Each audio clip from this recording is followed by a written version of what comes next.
Om Vasudeva Sutam Devam Kamsa Chanura Bhartanam Devaki Paraman Mantam Krishnam Vande Jagadgurum. I salute Lord Krishna, the world teacher, son of Vasudeva, destroyer of Kamsa and Chanura, the supreme bliss of Devaki. Om. So that's part of the meditation on the Gita. We are studying the 6th chapter, which is the chapter on meditation. And of all the 18 chapters, there's only one chapter on meditation. So the large proportion of the whole Bhagavad Gita is really to do with how do you practically manage your life. And this is what makes it a highly practical Shastra, scripture. What is scripture? Scripture is a formula, a kind of handbook that tells you some do's and don'ts and how to construct your life. And we have, of course, some scriptures are difficult to decipher. Why is that? Because we label them as a scripture, but we get confused. A little bit like having a mixture of sand and sugar. You have to look for the sugar aspect of it. Something that is useful. A record, as Swami Vivekananda points out, a record of somebody who had a very profound experience and puts it forward. It happening to me, and it can happen to you and you and you and everybody else. It's not unique to me. And so not only did I experience what religion calls God, what philosophy calls the truth, what we call the inner self, or the internal, infinite, invisible, that is available to all of us because it's already there. It doesn't have to be inserted. There's no chest cavity where we unzip something and put it in, and there's nothing to discover elsewhere, either in the future or in some way, or by chance, or in some post-mortem condition. We don't get it in this afterlife. Many religions will give you this promissory note. Please be good now, do good now, because in the afterlife will be good. And so many religions, and most religions in fact, start in this way, with a small reward. Maybe some emphasize punishment also, but a way in which you handle children. So how you handle children will be, you'll give them a reward and a punishment, and they try to go for the reward and try to avoid the punishment. But as we grow older, a different strategy is required. We take personal responsibility for our own development. And then we find real growth. So, of course, that cannot be found in the physical. The highest point of our development cannot be found in the physical. We find in Taittiriya Upanishad, for example, we say, Yato vacho nivartante. It will begin like that. When words come back together with the mind. Those beyond the words, beyond the concepts, beyond mind, we have to look there. And so this is one of the chapters there, Dhyan Yoga. And why is there only one chapter out of the 18 chapters? Knowing that, in fact, 4 approaches or yogas are available to us. And this Bhagavad Gita incorporates all of them. We come across Jnana Yoga, otherwise called Sankhya. Then we come across Karma Yoga, because we all have difficulties to face. And how to manage those difficulties in a practical way. We can't just shut ourselves in a cave and say they'll manage them themselves, because they won't. So hiding your head in the sand with the hope that things will just move on would not be a very good formula, and attacking them directly head on may actually bring you increased frustration. Any future orientation will give you immediately anxiety. Supposing you have a way of poising yourself internally and having a stable area, an area of supreme potentiality where you can design, manage and create the world in front of you. Supposing you can at any moment withdraw to that poised position that the Upanishads and the Vedantic philosophy call Atman, self. Not to be confused with anything psychophysical, not to be confused with the body, not to be confused with the brain, not to be confused with mind, nor confused with the shining intellect. but something that is eternally witnessing it, some knower, thinker, witness in one that stands there poised.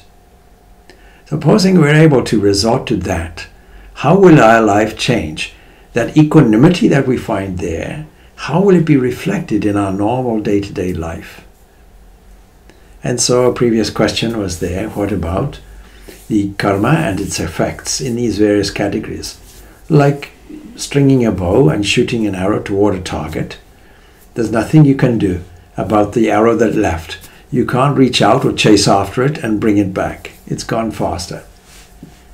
And so when it arrives at its target, it gets delivered to your door. The effects of your actions come upon you. Upon you, upon your environment, upon your whole circumstance. Don't ask why.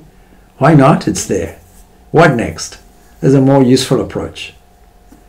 Then the next thing, what about the effects which are still to come? Some of those can be neutralized.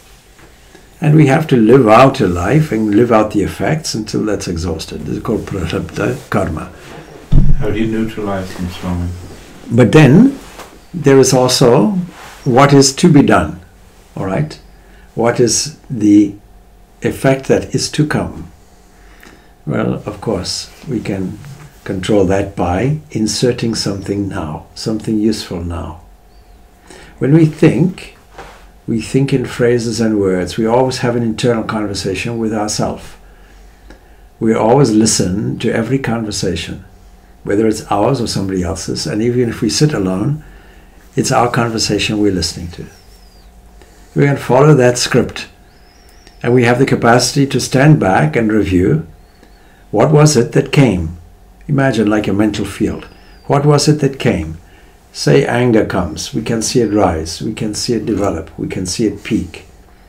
We can also see it leave. Standing back and watching it like an event, like a carnival, like a street scene, like pedestrians coming and going, then we can choose our own friends to come and go. Supposing all these things that come and go are our own old friends. Old friends means our old reactions, hate, jealousy and so on, that we used and could have been useful to us when we were children. When a child cries because it wants something, it's useful to the child. It's in some way, not always, useful to the parent as well. Of course, if it continues without discipline, it's a public nuisance. So we have the capacity to control the mind. We know there's an approach called dhyana yoga.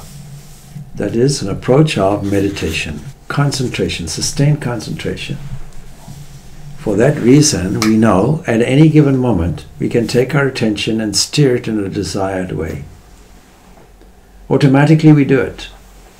But the mind is either in one of two conditions, generally speaking. It's either in a scattered condition or a gathered condition. And in order to project our thought in a concentrated way, a certain gathering of the mind is necessary. A taking stock, as it were, is necessary.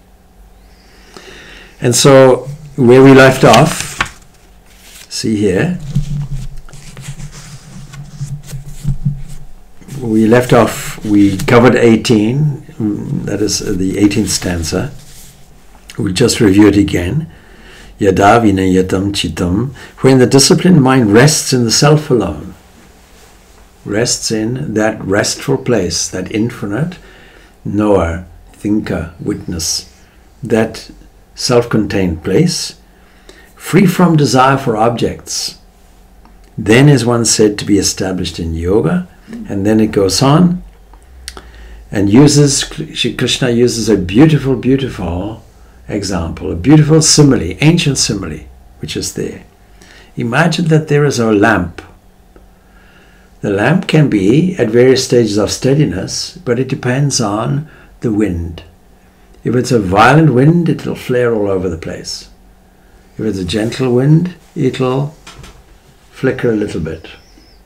Kathopanishad tells us about that ajna, that one unborn one, whose consciousness is avakra, unwavering, steady, So here we find the same thing. As a lamp in a windless place does not flicker.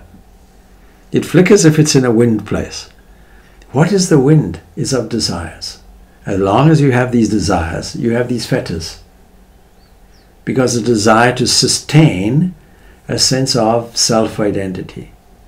Assuming that you are in a position with an individual body and mind in a combat zone, with all kinds of difficulties surrounding you, with a choice of either fighting and confronting them and being aggressive, or simply subduing yourself and being overwhelmed with it or by it, or simply not knowing what to do. And it depends, of course, on your temperament, whether it is of a pure type, a solid type, a heroic type, a strong type, whether it is of an active type, anxious type, whether it is of a dull type, a lazy type. All these varieties we have within us anyway. If we allow one of these to dominate, it creates a different effect. And so it goes. Yata dipo divatasto ne gate so pamasprita yogino yata chittasya yunjito yogam atmanaha. As a lamp in a windless place does not flicker. This is the simile used for the disciplined mind of a yogi practicing concentration on the self. The implication is you won't get it all of a sudden. You only get it after hard practice. Anything worthwhile you get after hard practice. But it starts off with a strong intention. It starts off with a resolution, what we call sankalpa. With that resolution you proceed. Sri Ramakrishna makes this statement. Mukti or freedom is ease of access to the one deep and strong in meditation. So goes the saying. Do you know when one is said to be perfect in meditation? When he sits in meditation, divine effulgence engulfs him. His little self merges into the cosmic self. The most wonderful, wonderful self-description that Sri Ramakrishna has when he has his first sublime experience of God in the form of Mother Kali. It started off, as all of our progress starts off, or pre-progress starts off, with a doubt. His doubt is, actually, does God exist? Actually, this basalt image that we put flowers and fruit and food in front of, we bathe, we treat this entity like a person. Is it merely basalt? Or is it, as they say, imbued with a spirit? Is it something that is real? Is God real? If God is real, then this world is unreal. And if this world is real, then God is unreal. It's as simple as that. Yeah? If God is real, this world is unreal. If this world is unreal, or if this world is real, God is unreal. Can he not permeate this unreal world? With what? Himself. Himself? Can God not permeate this world with himself? He does. This unreal world. Yes. What we call unreal is simply God's appearance and playing this role. It's a manifestation of that one entity. Yes. But this world is unreal. Yes, from the point of view of impermanence. And God is real. God is real, God is permanent. God is enduring. God is the same yesterday as today as in 1,000 years and beyond. So what is that? Single transcendent entity that endures where everything else changes. That's the inquiry. And what doesn't help us is that entity is hidden from us. That's where our doubts come from. So continuing with that, he starts off with a certain agnosticism, a certain doubtful aspect. And all of us require it. We can't have our doubts removed unless the doubts are there in the first place. It's a very healthy thing. That's why these classes are here, to remove doubts. What is your doubt? Even before the recording, the listeners won't know, we started this evening off with, are there any questions? And we paused. And then some questions came up. One was about karma, one was about the fetters that bind us. The last question assumes that we are in a condition of slavery. If there are fetters that bind us, we are in a condition of slavery. Well, that is true. But are we not free, ever free? Fundamentally, yes. Do you know it? No. What prevents you from knowing? These fetters. And as long as these fetters are there, we take this world to be real. No matter how much you say, philosophy tells me that this world is just a manifestation of the divine, permeated by the divine essence. Do you know it? Do you behave as if you know it? How is your reaction? So it's very subtle. And the subtleness comes out like this. Esha sarveshu bhuteshu. See, it goes on like that. You see, the self, though hidden in all beings, does not shine forth. See, but can be seen. Doesn't shine forth directly. And who can it be seen by?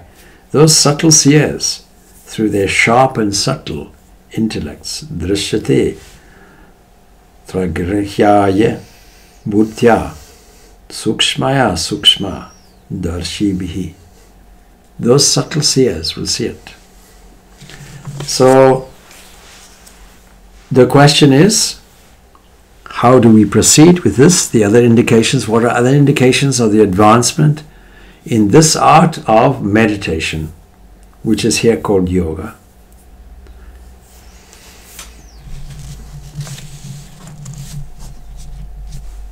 Yatro paramate chitam nirodham yoga sevaya yatra chaiva atmana manam pasyan atmani tushyati. When the mind, disciplined by the practice of yoga, attains quietude, and when beholding this immortal self by the small self comprised of mind, he is satisfied in the self. We go back to Sri Ramakrishna's example. So doubt was there, but the doubt led to a yearning.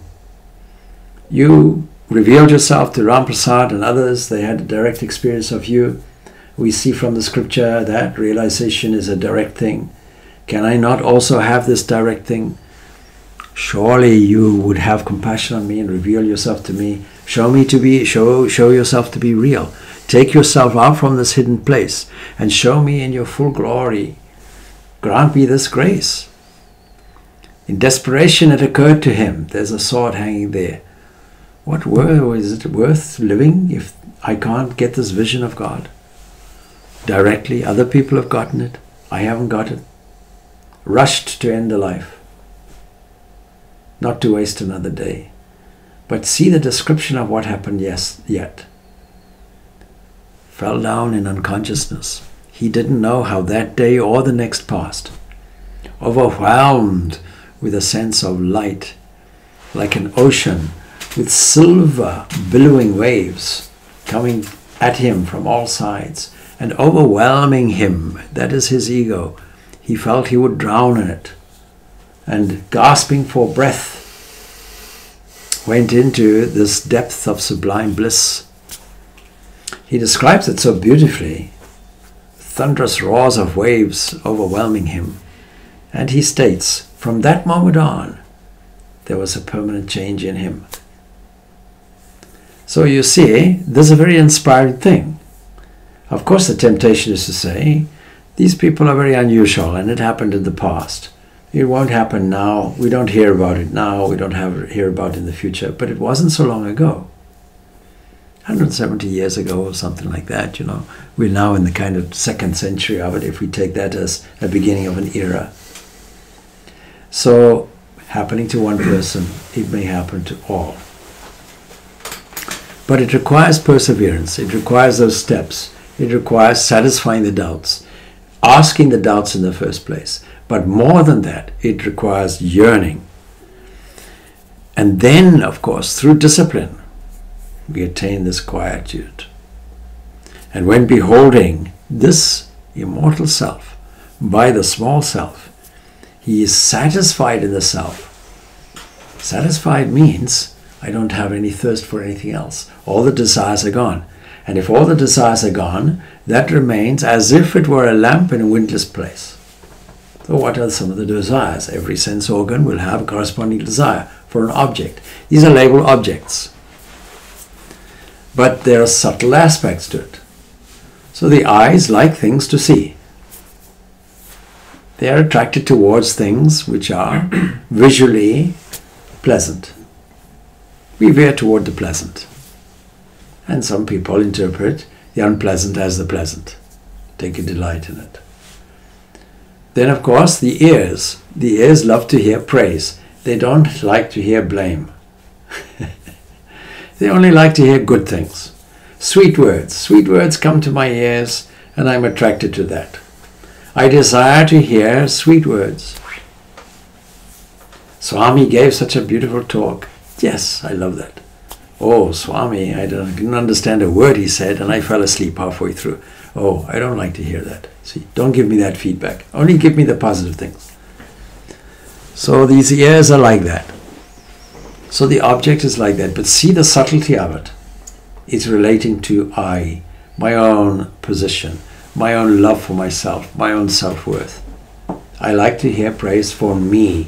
See, that's the egoistic fetter. I like to see things that delight me. If you take Maslow's hierarchy of needs, it's all egocentric. Some of it, a necessity, developed into lifestyle desires. We have a desire for security, a need for security, a need for shelter, that is. Well, fine. That develops and evolves into a desire for a massive mansion. See? I have a need for food. That evolves into a desire for a gourmet meal. See? I have to drink something. I have to drink water to sustain my life. Over 70% of the human body is water. That develops into a desire which says, I have to drink barrels full of Guinness. See? So we have to learn to curb these desires, learn to curb these senses that goes along with corresponding desires. And when all those desires are satisfied, how do we satisfy them? Not by blocking them off in this case, but by sublimation, a process like that. We were discussing earlier a case, somebody who has an addiction for drugs, say, or for alcohol, who can have an addiction to any kind of thing to do with the senses. What's the easiest and best way? Sublimation. That is, taking something and replacing it. If you have an attachment toward a substance, then I can readjust that and steer all my energy and my attachment toward something which is more delightful, more rewarding, more permanently and deeply satisfying. That we call God. But if we have a church attitude toward it, it doesn't work. What is a church attitude? It could be something like this. Well, I'm performing my duty. My duty says that I should go to a church on a Sunday. Do what is necessary. Maybe I don't like to do that. Maybe I'll be seen in the social environment of a church at Christmas time or something else like that. And I light a lamp or a candle. Why? Because my mother did it, and her mother did it, and her mother did it. No other reason. So this is a ritualistic kind of religion, a superficial kind of religion that has no real depth to it, and it will soon pass. We will soon get bored with it, and younger people have. Statistically, more or less by the age of 15 plus in this day and age in first world countries, we'll find the interest in the deeper issues of life are replaced by entertainment value. What the eyes catch, what the ears catch. And we have a much more sophisticated and a richer kind of media today that will immediately take our attention away. See how good our meditation is theoretically. It's easy to meditate. Just find something that is attractive, and all the attention gets steered toward that. Very easily, very spontaneously, very swiftly, we glide across the border. And there it is. So we have to find something that is much more attractive, and here it is. If you find, behold the self by the self, what is the result? You get satisfied. Satisfied in the self. All thirsts are gone, all hunger is gone. Although, of course, you will eat. Although, of course, you will drink. But only to sustain the body. Not because you are worshipping the god of taste or the god of sound.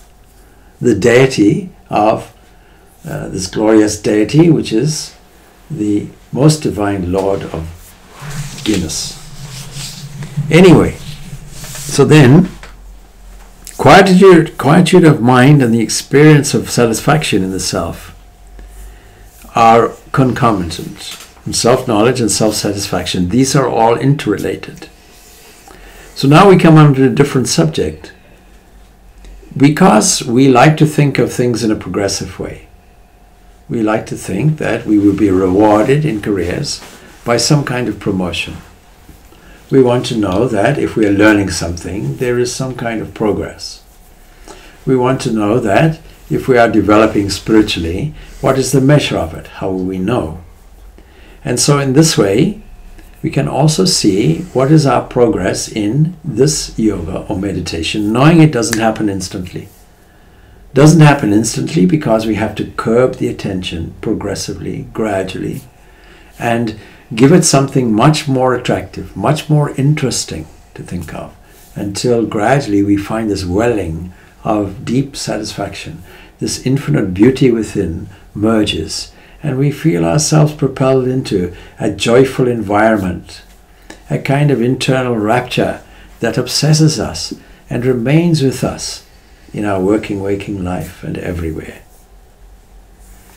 So we find this passage here. Sukham atyantikam yattad bhuti grahayam atindriyam veti yatra nache vayam stitas chalti tattataha. When he feels sukham, this bliss, that supreme bliss, which is also an infinite bliss, that is atyantika, infinite bliss, which is perceived buddhi grahyam, that which can be grasped by reasoning or the intelligence or the intellect, and which transcends the senses, and wherein established he never moves from the reality.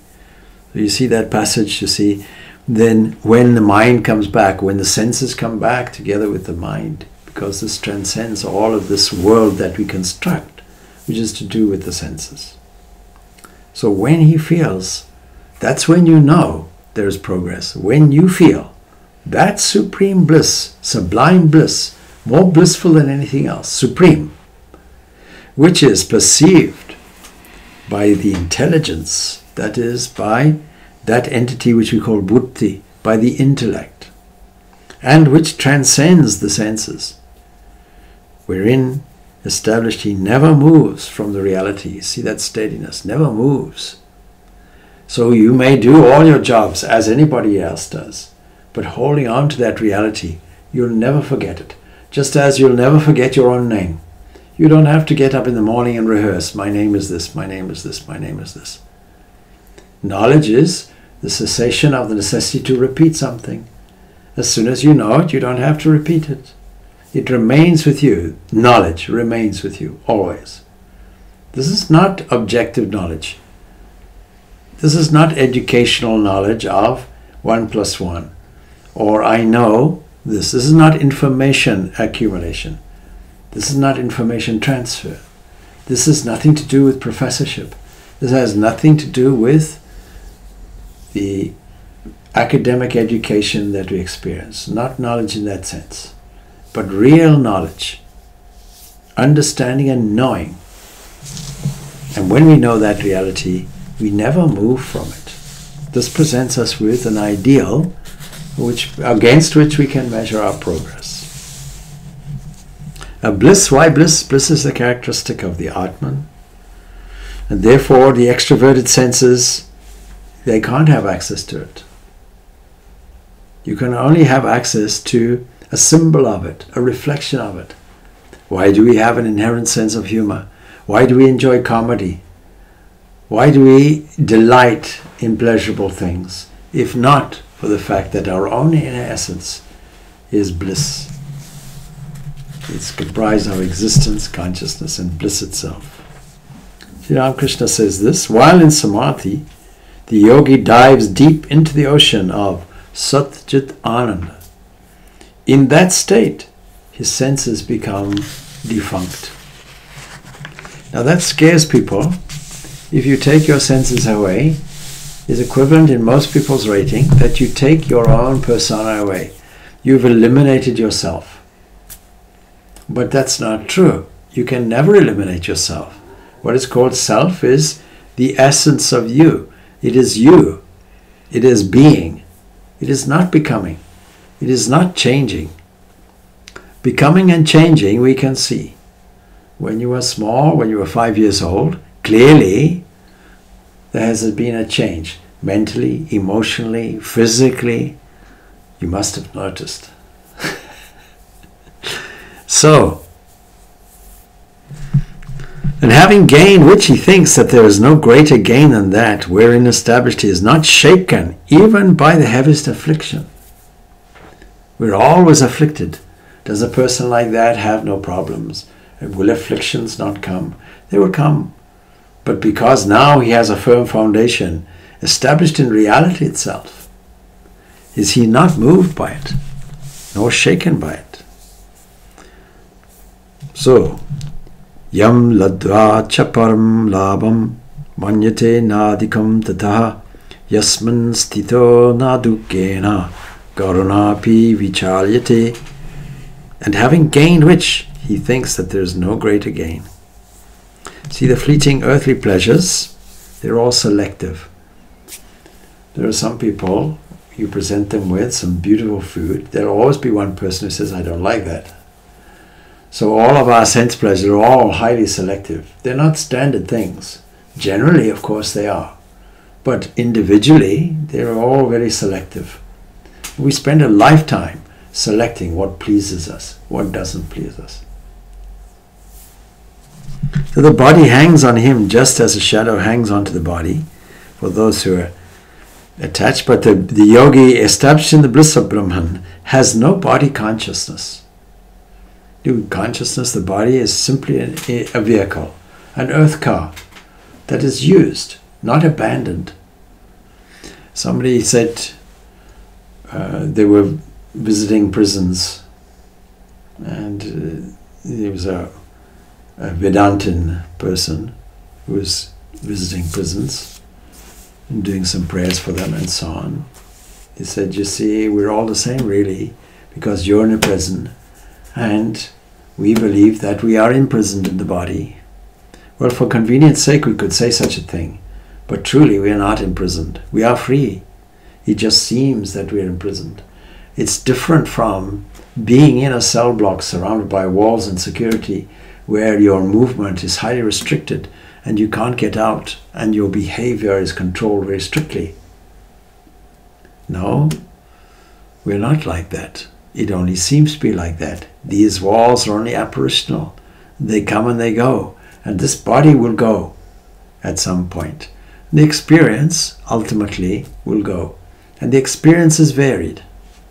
And every second, every moment you experience something, a carbon copy of that is taken into the unconscious mind and appears as, what we discussed earlier, a samskara, an unconscious impression which sits there.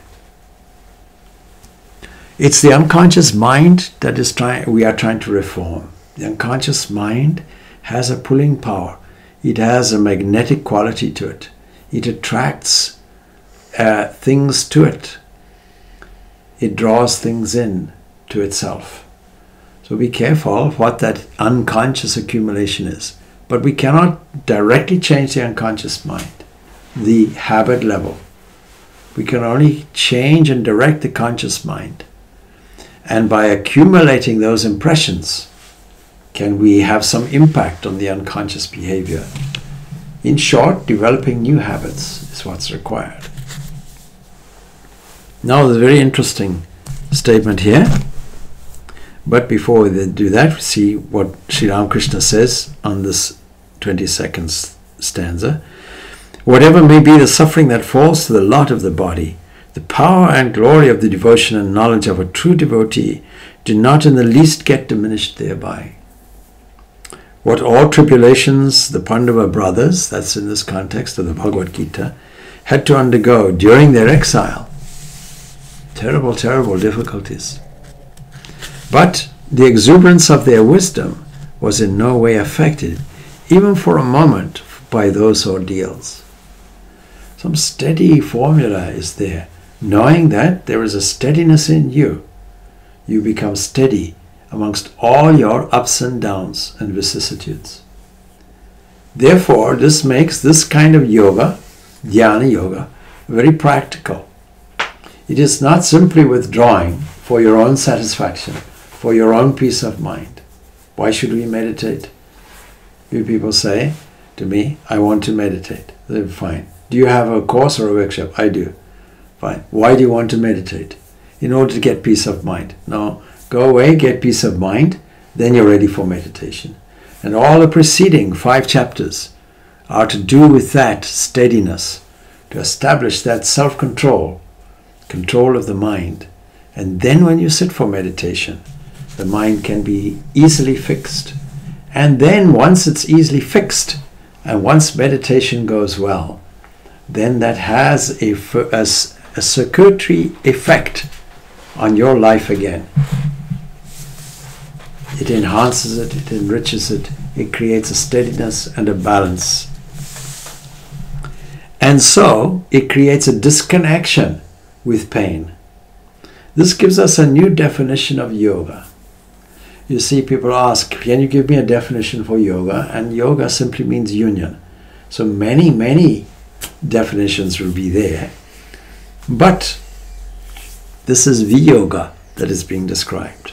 It's described in this way. Tam vidyat dukasam yoga viyogam yogasam nitam. See? Dukasam yoga viyogam. Let this disconnection, not connection, not union, this disconnection from union with pain be known by the name of yoga. Somebody asks, what is yoga? Yoga is the disconnection from the union with pain. We are always united with pain in some way or another. Taking this body to be real, we feel real pain when the body feels pain. And identify myself with it, unless we're under anesthetic. But psychologically, most people are suffering. Why are they suffering?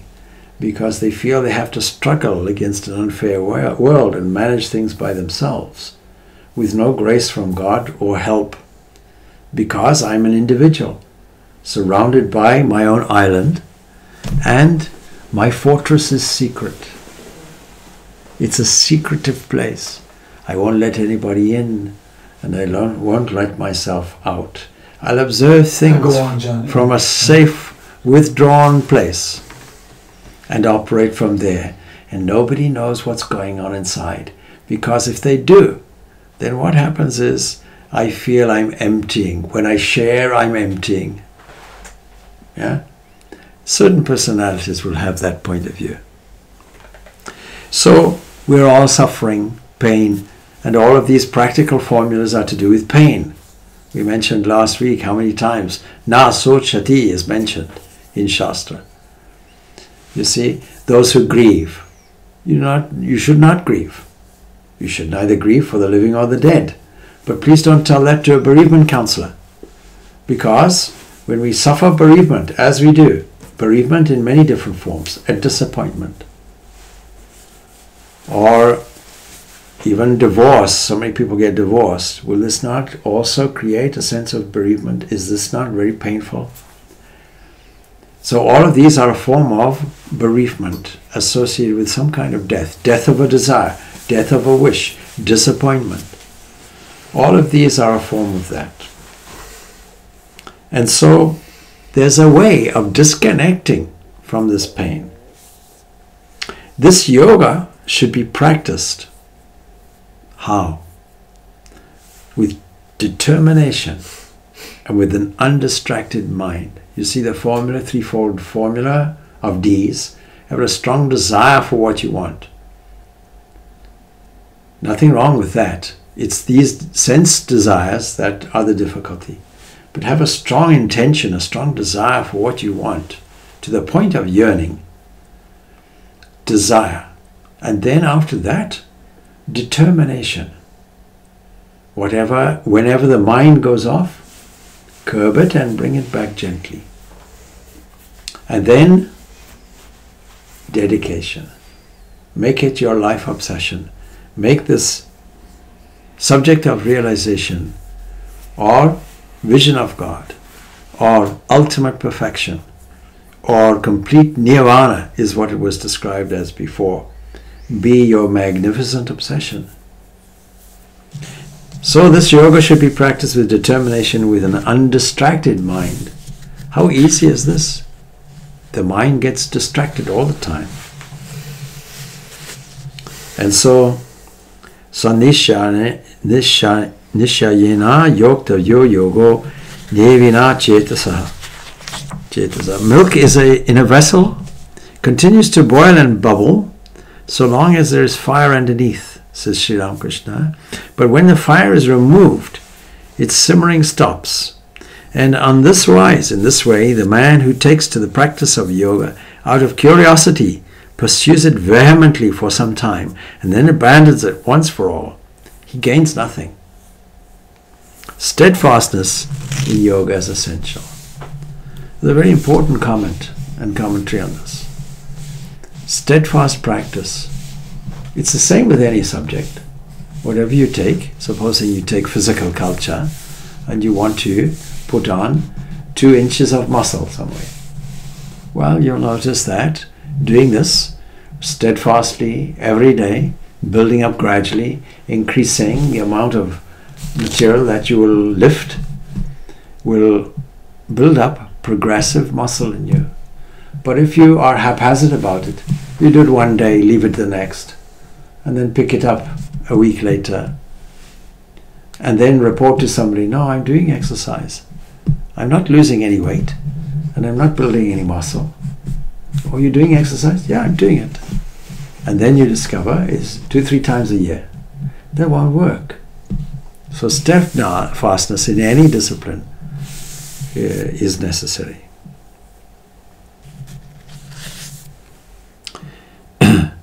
Now the other traits are there also of yoga. These can be explored. Sankalpa, prabhavan kamams, tyaktva sarvan asheshataha, manasaive indriya gramam, vinayam ya samantataha. Abandoning without reserve,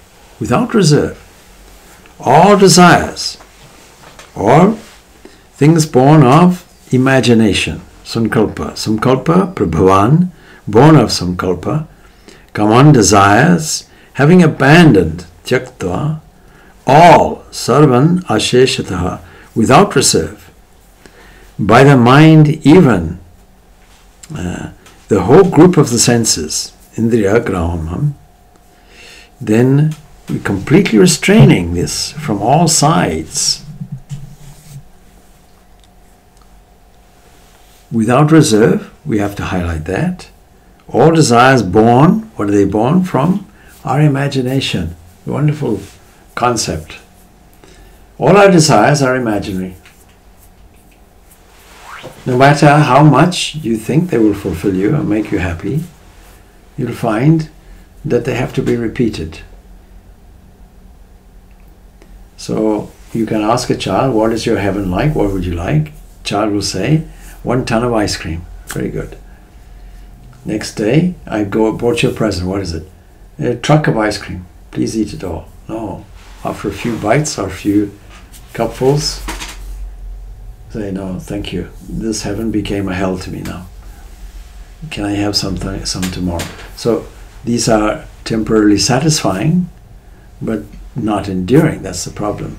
And so it brings us a kind of samsara. It brings us a kind of wheel, a kind of circuitry, a kind of circular movement where we just use the same formula with a thrust and a desire for satisfaction and never get to the end of it and never get out of it.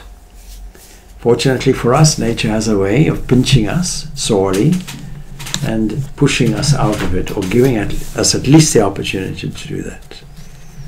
And so Sri Ramakrishna says this: however carefully a man may move about in a room full of soot, his clothes are bound to be stained a little at least. And in the same way, he who lives in the midst of sense objects is bound to be tainted with a trace at least of lust. But it's not moving literally in the objective world that we have to do, but how you value it. If you value it as something extremely precious and don't see the divinity within it, don't see the drama, don't see the Lord pervading and manifesting in, through, and as it, and beyond it, then of course it becomes like a soot to us. So we will say, give the last one, and then we leave it off. Same shane unparamed bhutya dhriti gritya atmastamastivam manaha kritva na kimchit api chintayat. That is, sanaya, gradually, sanaya, gradually. Let him attain quietude, uparamit. Bhutya, by the intellect, and held in firmness, dhriti grihitya, placed in the self, atma samstam, having made kritva, manaha, the mind, he is not fixed on anything other than that. This intellect, set in firmness, let him attain quietude. How? Not all of a sudden, little by little. Don't expect an immediate result. Little by little. Bring the mind into a state of calmness and quietude. And with the mind then fixed on the self, not fixed on nothing, not emptying the mind, but fixed on something. What is it? Fixed on the self, or what religion calls God. Let him not think of anything else. This creates a certain firmness. Mind is the main factor in you. As is your mind, so are you. It may be compared to a washed white cloth, which is capable of taking any dye dipped in it, says Sri Ramakrishna. And when you have learnt a new language, you cannot help uttering a few words from it in your conversation. So contact with the undesirable contaminates the mind. Holy company, on the other hand, elevates it. People say, and we also advertise it, you see, if you missed last week's session on the Bhagavad Gita, then sit back, have a cup of tea, and switch on the YouTube, and you'll get it. Yes, you'll get whatever you want from it. You can sit and enjoy it like a TV show. But what about the darshana side of it? What about the purification of the mind that comes with holy company? That's the question to be asked. And so Ramakrishna has that formula. From time to time, go into solitude. Quietude. The mind has to be quiet. How busy the mind is. So from time to time, learn this art of cultivating quietude by going into solitude. From time to time. Seek holy company. Repeat the glories of God's glories. Sing those. And lovingly repeat God's sacred name. This is the fourfold formula that Sri Ramakrishna gives to the householder for practical spiritual life. One more stanza. Yato yato nishariti manas chanchalam astiram tantastato niyam yaitad atmani eva vasham nayat. By whatever cause the wavering and unsteady mind wanders away, let him curb it from that and subjugate it solely to the self. Like a dog, if you get it to wander, it will wander off. But a master will know when to bring it back. So doing the mind like this is not forcing it. It's allowing the mind its freedom to choose what it should alight its attention on. and offering it this wonderful choice. See many beautiful sacred songs by saints. Choose, O mind, the song by Tyagaraja, the great saint, poet, singer, saint. He writes the song, choose, O mind. What do you want? Do you want this? Do you want that? Evaluate it properly. Give you the freedom of choice. Even at the end of this Bhagavad Gita, Shri Krishna gives Arjuna the choice. You've heard everything, 18 chapters worth. Now choose for yourself. This wonderful freedom is given. And so we leave it off there. But of course, every mind is wavering. Every mind is unsteady. It's not its natural condition to be steady. The mind wanders away. So, let the meditator curb it in.